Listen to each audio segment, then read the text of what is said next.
টি-20 নতুন রাজা রশিদ খান। টি-20 ক্রিকেটে এক নতুন অধ্যায়ের সূচনা করলেন রশিদ খান। ২৬ বছর বয়সী এই আফগান রিস্ট স্পিনার এখন টি-20-র সর্বোচ্চ উইকেট শিকারী। মাত্র ৪৬১ ম্যাচে ৬৩৩ উইকেট শিকার করে রশিদ ভেঙেছেন ডুয়াইন ব্রাভোর দীর্ঘদিনের রেকর্ড, যেখানে ব্রাভো ৫৮২ ম্যাচে নিয়েছিলেন ৬৩১ উইকেট।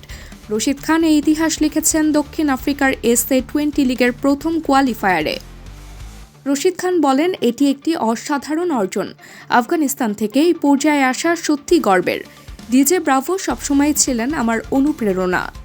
দ্রুতগতিতে বল করা, স্টাম্পকে টার্গেট করা এবং ব্যাটারদের বিপাকে ফেলার ক্ষমতায় রশিদ খানের মতো প্রতিপক্ষ পাওয়া সত্যি কঠিন। বিশ্বের বড় বড় লিগে রশিদের চাহিদা আকাশচুম্বী। শুধু বোলিং নয়, ব্যাটিংয়েও তিনি দেখিয়েছেন মুগ্ধ করার মতো পারফরম্যান্স। ২০১৮ সালের IPL-এর প্লে অফে মাত্র ১০ বলে ৩৪ রান করে এবং বল হাতে ৩ উইকেট নিয়ে তিনি নিজের দক্ষতা প্রমাণ করেছিলেন। রশিদ খান শুধু একজন ক্রিকেটার নন, টি-20 ক্রিকেটের জীবন্ত কিংবদন্তি। কে জানে তার ঝুলিতে আরও কত মাইলফলক জমা হবে।